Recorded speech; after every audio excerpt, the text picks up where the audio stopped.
நேயர்களுக்கு வணக்கம். இன்று நம்மோடு அரசியல் பேச இணைந்திருக்கிறார் அரசியல் விமர்சகர் மற்றும் மருத்துவர் திரு ஷர்மிளா அவர்கள். வணக்கம். வணக்கம் தோழர். நேற்று நடந்த அந்த கரூர் சம்பவம் மனசு ரொம்ப உலுக்கி இருக்கு. ஒட்டுமொத்த இந்தியாவே அமைதிக்கு உள்ளாச்சு அந்த துயர சம்பவம். பல தலைவர்கள் பல கருத்துக்களை முன் வச்சு பேசியிருக்காங்க. ஒரு பக்கம் ஆளும் அரசாங்கத்தை எதிர்த்தும், ஒரு பக்கம் விஜய் தாவேகா கட்சியை எதிர்த்தும் பேசிட்டு இருக்காங்க.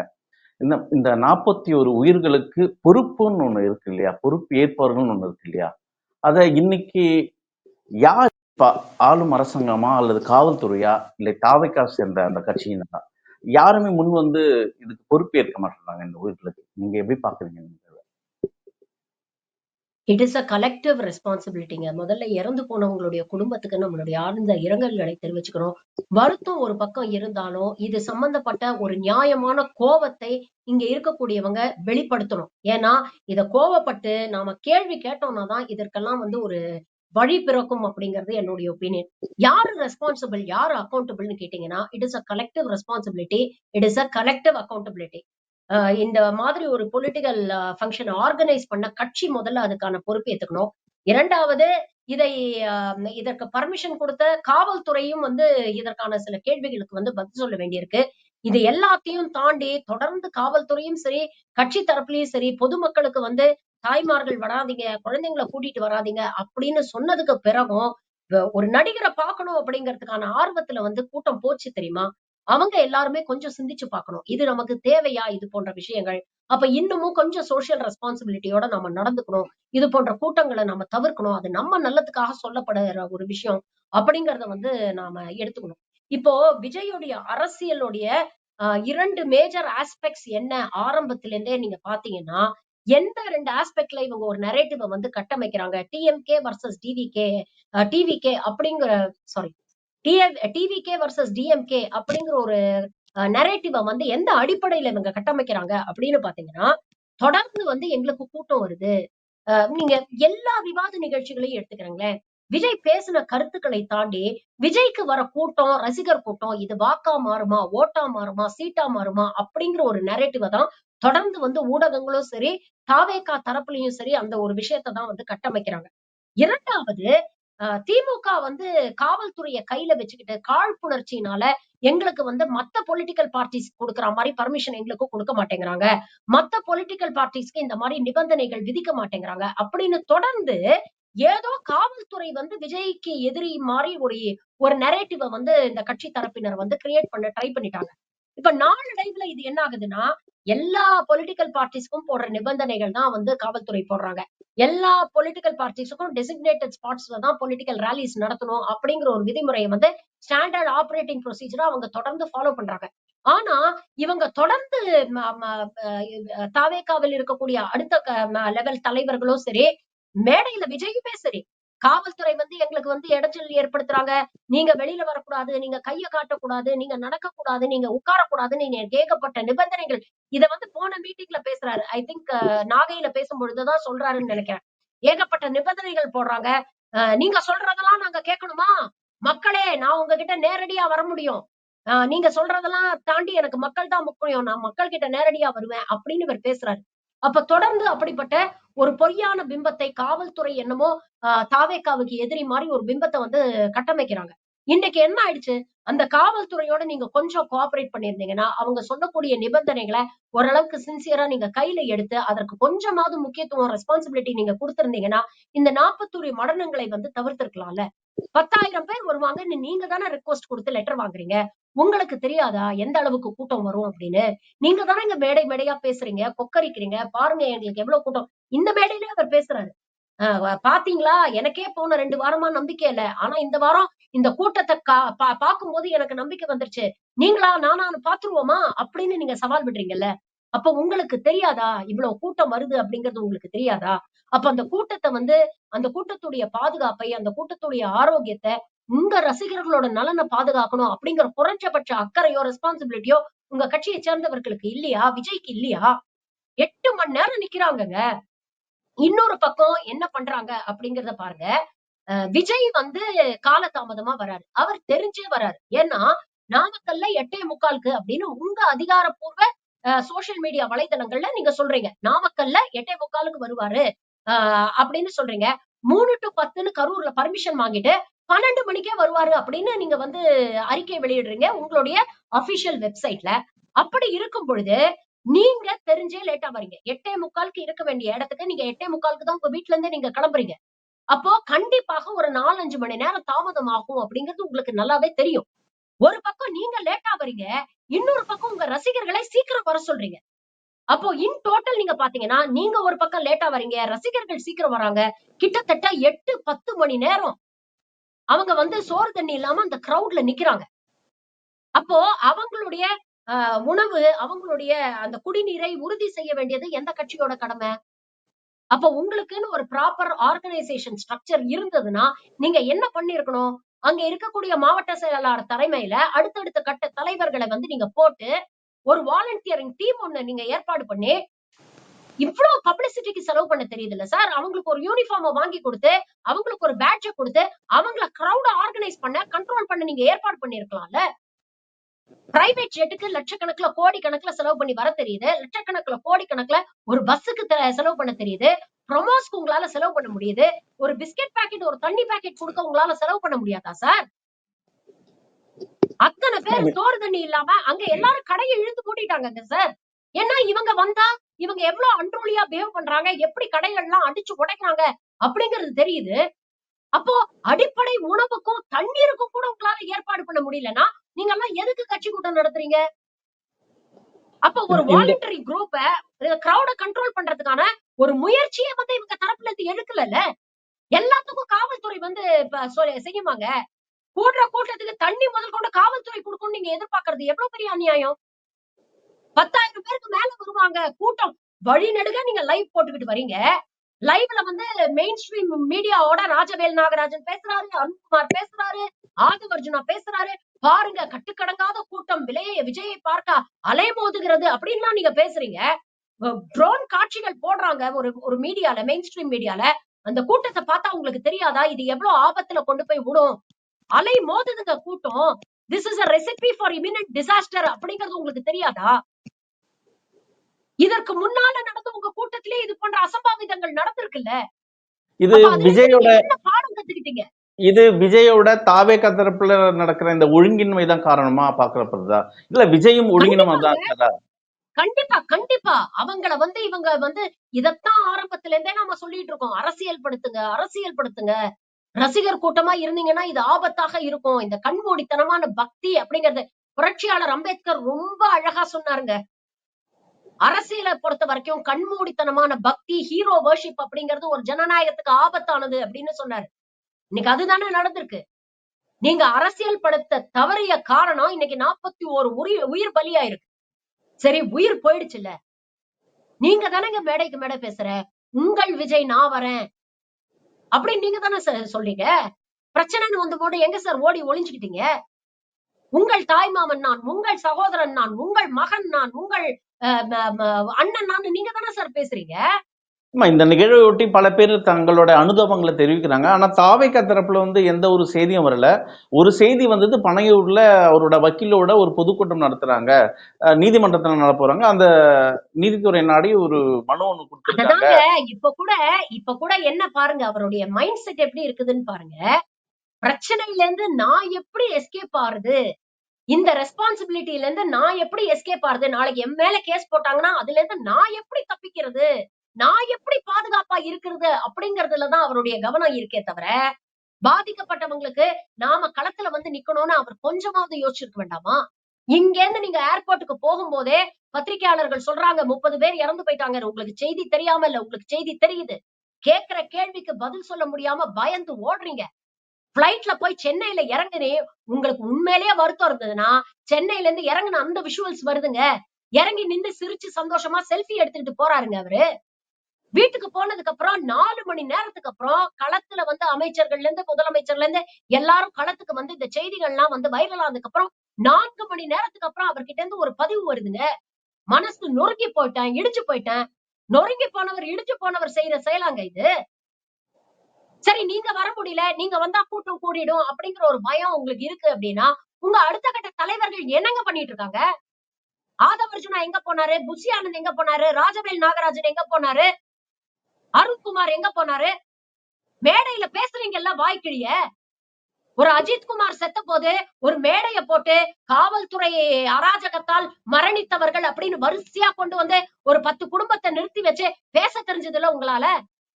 முதல்வர் சாரி கேட்டா எல்லாம் சரியா போயிடுமா அப்படின்னு கேட்டாங்கல்ல, அந்த குறைஞ்சபட்ச சாரி கூட உங்களால கேட்க முடியலைங்க இந்த வருஷம், இந்த நிமிஷம் வரைக்கும்.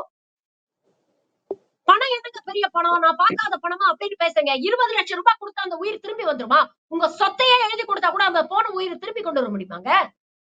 அதனால ஒரு விஷயம் தெரிஞ்சுக்கங்க, பேசுறது ரொம்ப ஈஸி.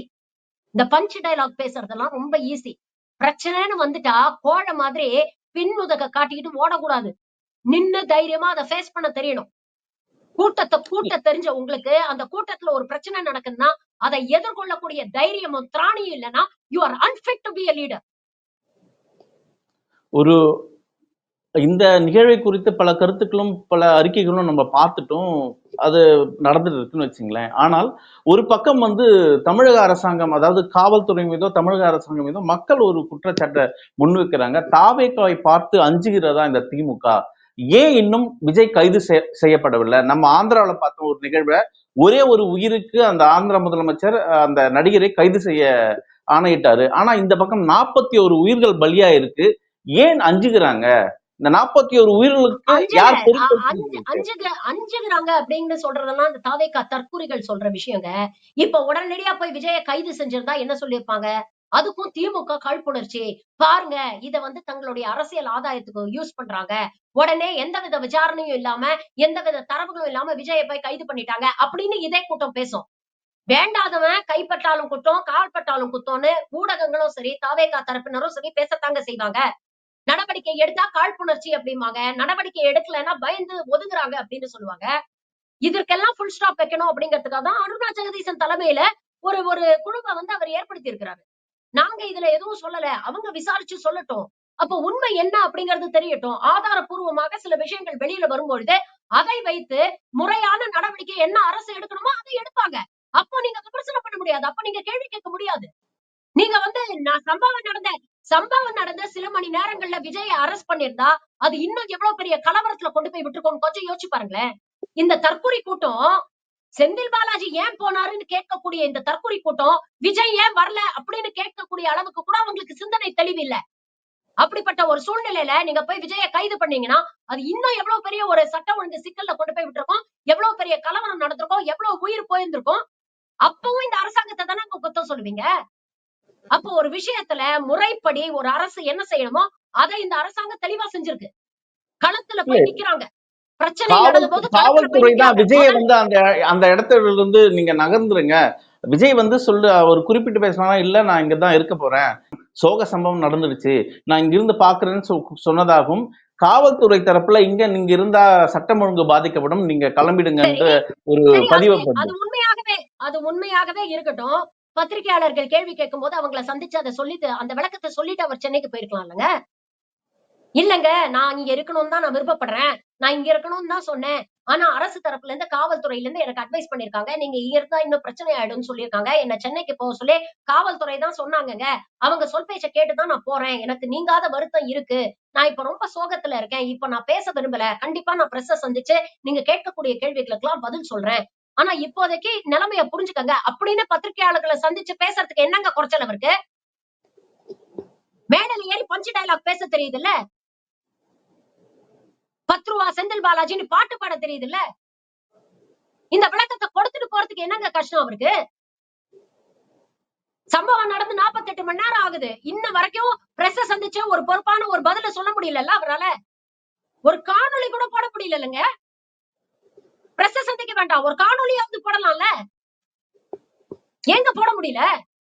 அப்ப இதெல்லாம் வந்து வெட்டி சாக்கு. இதெல்லாம் இவரை காப்பாத்துறதுக்காக தாவேகா தரப்பில இருந்து சொல்லப்படக்கூடிய பொய்கள்.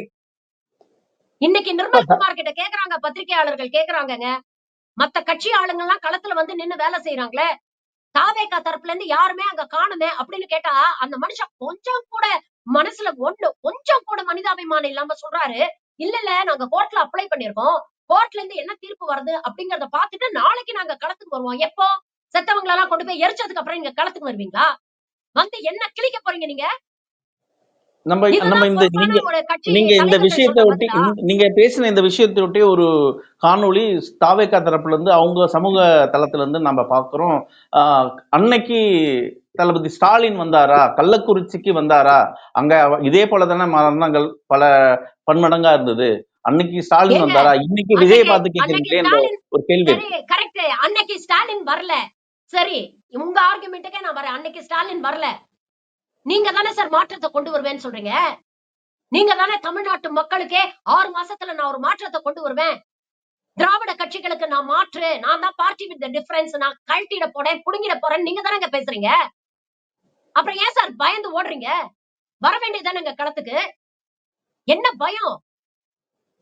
உங்க உயிர் மேல உங்களுக்கு பயம் இருக்குல்ல, உங்க பாதுகாப்பு தானே உங்களுக்கு பிரதானமா இருக்கு. இன்னைக்கு நீங்க யார குற்றம் சொல்றீங்களோ அதே ஸ்டாலின் இரவோடு இரவா வந்து கரூருக்கு வரல, 2 மணிக்கு வராருல்ல அவரு. 70 வயசுக்கு மேல ஆறுதுங்க அவருக்கு. கிளம்பி வரல அவரு தைரியமா. உங்களுக்கு என்ன சார் பயம்?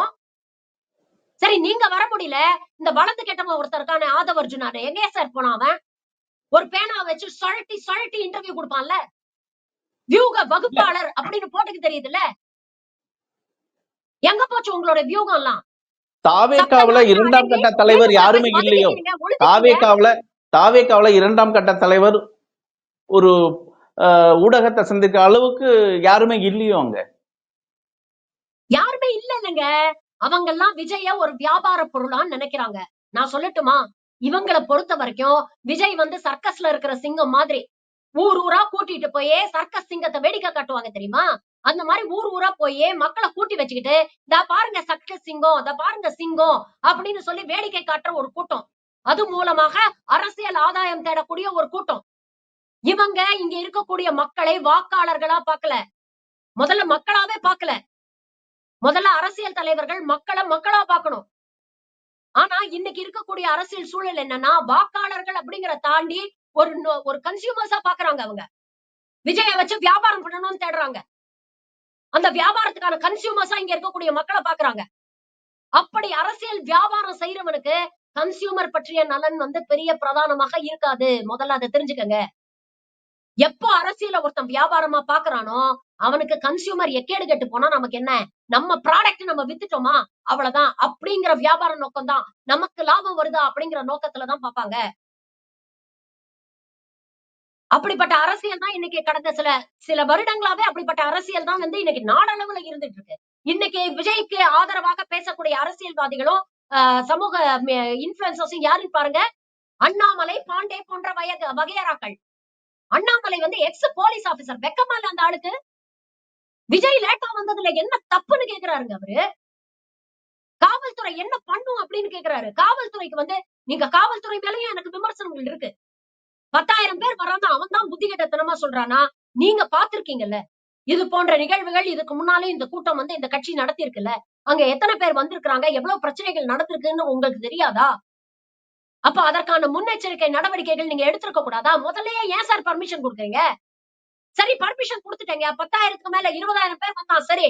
அதுக்கப்புறம் நீங்க தடை போட்டுருக்க வேண்டியது தானே. இதுக்கு மேல கூட்டம் வரக்கூடாதுன்னு சொல்லியிருக்க வேண்டியது தானே. நாமக்கல்ல இருந்து பின்தொடர்ந்து 5,000 பேர் வராங்க. அவங்கள அங்கேயே தடுத்து நிப்பாட்டி இருக்க வேண்டியது தானே. எதுக்கு கரூருக்கு வரீங்க? அங்கேயே கலைச்சு போங்கன்னு சொல்ல வேண்டியது தானே. இவ்வளவு கூட்டத்த கூட்டிட்டு நீங்க காலம் கடந்து வரீங்க. நீங்க பேச உங்களுக்கு அனுமதி இல்லைன்னு சொல்லி திருப்பி அனுப்ப வேண்டியது தானங்க. என்ன பயம் உங்களுக்கு? விமர்சனம் பண்ணாங்கன்னா பண்ணிட்டு போட்டுங்க. சட்ட ரீதியா சந்திங்க. கோர்ட்டுக்கு போனீங்கன்னா 2 தரப்பு வாதமும் வெளியில வரும்ல. அப்ப உண்மை என்ன அப்படிங்கிறது மக்களுக்கு தெரியும்ல. அவனுக்கு தான் ரெஸ்பான்சிபிலிட்டி இல்ல. அவனுக்கு தான் கவலை இல்ல. ஆனா நாம அப்படி இருக்க முடியாதுல்ல. இதே மேடையில காவல்துறைக்கு நன்றி சொல்றாரு விஜய். 800 மீட்டருங்க. அந்த மெயின் ரோட்ல இருந்து பேசுற இடத்துக்கு வரதுக்கு வெறும் 800 மீட்டர். அந்த 800 மீட்டர் நான் கடந்து வந்ததுக்கு நான் காவல்துறைக்கு நன்றி சொல்றேன். அவங்க இல்லன்னா என்னால வந்திருக்க முடியாது அப்படின்னு சொல்றாரு அவரு. இன்னைக்கு பிரச்சனைன்னு வந்தோனே அதே காவல்துறையை குற்றம் சொல்றாங்க. ஆம்புலன்ஸ போக விடாம பிரச்சனை பண்றாங்கங்க. விரக்தியின் உச்சியில காவல்துறையில இருக்கிறவரு கைய எடுத்து ஓங்கி அடிக்கிறாரு. அங்கங்க உயிருக்கு போராடிட்டு இருக்கான். நீ பைத்தியக்கார மாதிரி பிரச்சனை பண்ணிட்டு இருக்க, நகர்றா அப்படின்னு சொல்லி தள்ளுறாரு. உடனே லத்தி சார்ஜ் நடந்துருச்சு அப்படின்னு அண்ணாமலை குற்றம் சொல்றாரு. விஜய காப்பாத்துறதுக்கு எவன் வரான்னு பாருங்க. அண்ணாமலை, பாண்டே போன்ற வகைராக்கள் வராங்க. அப்ப எங்க இருந்து விஜய்க்கான ஆதரவு வருது? இப்ப விஜய்க்கு வந்து அண்ணாமலை பேசுறாரு சிபிஐ என்கொயரி வேணும்னு. அதையே தான் விஜய் வந்து கோர்ட்டுக்கு போய் கோரிக்கையா வைக்கிறாரு. அப்போ மோடி அப்படிங்கிற டாடி காப்பாத்துவாரு அப்படிங்கிற திமிர்ல தானே இவங்க இருக்காங்க. அதுக்காக தானே வாய்மொழி அங்க இருந்து இன்ஸ்ட்ரக்ஷன் வந்திருக்கும் டெல்லியில இருந்து. நீ எதுவும் பேசாதப்பா, போய் பழியூர்ல பதுங்கிக்கோ. ஒரு வாரத்துல இதெல்லாம் நாங்க வந்து பேசி எல்லாத்தையும் நாங்க சால்வ் பண்ணிடுறோம். விஜய்க்கான அடுத்த கட்ட தலைவர்கள் வந்து ஆதவ் அர்ஜுனாவோ, புஷி ஆனந்தோ கிடையாது. விஜய்க்காக உண்மையால் களமாடக்கூடியவர்கள் வந்து பாஜக காரர்கள். தெளிவா தெரிஞ்சுக்கங்க. மண்டை மேல இருக்கிற கொண்டைய எவ்வளவு முயற்சி பண்ணாலும் மறைக்க முடியாது. இன்னைக்கு விஜய்க்கு ஆதரவாக விஜய காப்பாத்த முயற்சி பண்றது பாஜக. இப்ப அடுத்த கட்ட பயணமா தாவேகா தரப்புல வந்து நீதித்துறை நாடி இருக்காங்க. அதுவும் குறிப்பா நீதியரசர் தண்டபாணியோட அந்த பெஞ்ச் தான் இந்த விசாரணையை நடத்த போகுது. ஒரு 2 மணி அளவு நடக்க போகுது. இதை எப்படி எதிர்கொள்ள போறாங்க தாவேகா தரப்புல? அதே போல தமிழக அரசும் இதை எப்படி பார்க்க போறாங்க? அவங்களோட தரப்புல அரசியல் எப்படி இருக்கும்? விஜய் எப்படி இத நகர்த்துவார்? எல்லாருமே வந்து they want to save there skin. Let us be very Frank. இப்ப தமிழ்நாடு அரசு வந்து முதல்வர் ரொம்ப தெளிவாக அருணா ஜெகதீசன் அவர்கள் தலைமையில வந்து ஒரு குழுவ ஒரு நபர் குழு ஒண்ணு உருவாக்கி இருக்கிறார்னா, இதுல வந்து எந்த அரசியல் தலையீடும் இல்ல. திமுக காழ்ப்புணர்ச்சியில விஜய பழிவாங்க முயற்சி பண்ணுது அப்படிங்கிற விமர்சனங்களுக்கு முற்றுப்புள்ளி போடணும் அப்படிங்கறது அவர் தெளிவா இருக்கிறார். ஒரு அரசு என்ன பண்ணணுமோ அத முறைப்படி பண்ணுவோம். அந்த ரிப்போர்ட் வந்தது. அதுல வந்து இவங்க ரெஸ்பான்சிபிலிட்டி அப்படின்னு சொன்னாங்கன்னா, அந்த சம்பந்தப்பட்ட நபர்கள் மீது நடவடிக்கை எடுப்போம் அப்படிங்கிற லெவல்ல அவர் நிக்கிறார். இன்னைக்கு நீங்க எதுக்கு சிபிஐ என்கொயரிக்கு போறீங்க?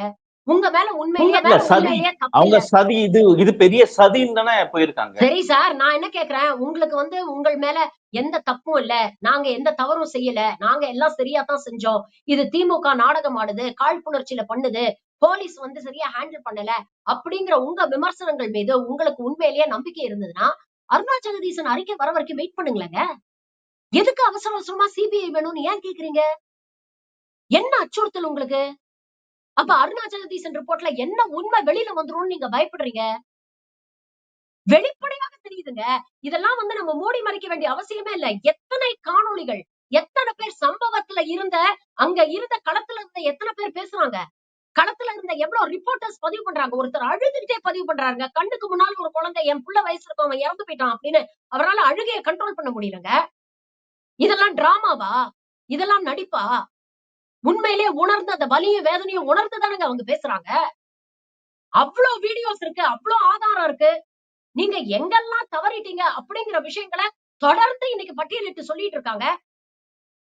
அப்ப இதெல்லாத்தையும் ஒட்டு மொத்தமா ஓரம் கட்டிட்டு இது திமுக செஞ்ச சரி, எங்களுக்கு சிபிஐ என்கொயரி வேணும்னு சொன்னா அது பச்சை அயோக்கியத்தனம் இல்ல. அதற்கு உங்களுக்கு பாஜக சப்போர்ட் பண்ணுது. அப்ப இதுல இருந்து தெரிஞ்சுக்கங்க, விஜய யார் களத்துல இறக்கி விட்டாங்க, விஜய்க்கு இன்னைக்கு ஒரு பிரச்சனை என்னும் போது விஜய காப்பாத்துறதுக்கு யார் துடிக்கிறாங்க அப்படிங்கறத யோசிச்சு பாருங்க. இது ஒரு தவறான ஒரு அரசியலை வந்து தமிழ்நாட்டுல உருவாக்கிட்டு இருக்குங்க. எப்படி மோடிக்கு ஒரு கண்மூடித்தனமான பக்தர் கூட்டத்தை உருவாக்கி வச்சிருக்கிறாங்களோ, மோடி என்ன அயோக்கியத்தனம் பண்ணாலும் மோடிக்கு முட்டு கொடுக்க ஒரு கூட்டம் இந்திய அளவுல இருக்கோ, அதே மாதிரி ஒரு தற்குறி கூட்டத்தை தமிழ்நாட்டுல உருவாக்க முயற்சி பண்ணிக்கிட்டு இருக்காங்க. ஒரே ஒரு விஷயம் சொல்லி இந்த காணொலியை நான் முடிச்சுக்கிறேங்க. 2 நாள் முன்னால கல்வியில் சிறந்த தமிழ்நாடுன்னு ஒரு நிகழ்ச்சி நடந்தது. மேடையில ஏறி பேசியவர்கள் அத்தனை பேரும் இளைஞர்கள். அடுத்த கட்ட வாழ்க்கையில படிச்சு எப்படி முன்னேறணும், என் குடும்பத்தை காப்பாத்தணும் அப்படிங்கிற விஷயங்கள்ல எந்த அளவுக்கு தெளிவாக உழைக்கக்கூடிய ஒரு ஒரு ஒரு தலைமுறையை வந்து உருவாக்கி இருக்கு இந்த அரசு. அந்த மேடையில முதல்வர் சொல்றாரு, இந்த நிகழ்ச்சியை நடத்தியதின் நோக்கமே அடுத்தடுத்து வரக்கூடிய தலைமுறையை இன்ஸ்பயர் பண்ணணும், படிக்கணும், படிப்பை விட்டுறாதீங்க, வேலைக்கு சேர்ந்தா கூட பேரலா பிஜி படிங்க, கல்வி ஒன்றுதான் உங்களை முன்னேற்றும் அப்படின்னு சொல்றாரு. அவர் தலைவரா இல்ல பாட்டிலுக்கு 10 ரூபாய், பாட்டிலுக்கு 10 ரூபான்னு மேடையில உட்கார்ந்து டான்ஸ் ஆடி இருக்கக்கூடிய கூட்டத்தை உசுப்பி விடுறவர் தலைவரா? நீங்க முடிவு பண்ணிக்கங்க. இதுக்கு மேல சொல்றதுக்கு எதுவும் இல்ல. பார்க்கும் தோழர், நம்ம விஜயோட அரசியல உன்னிப்பா கவனிச்சுட்டு இருக்கோம். என்ன அறிக்கை கொடுக்க போறாரு, இல்ல பிரஸ் அட்ரஸ் பண்ணுவாரா? காலம் பதில் சொல்லும். உங்க நேரத்தும் கருத்துக்கும் மிக்க நன்றி. தேங்க்யூ தோழர்.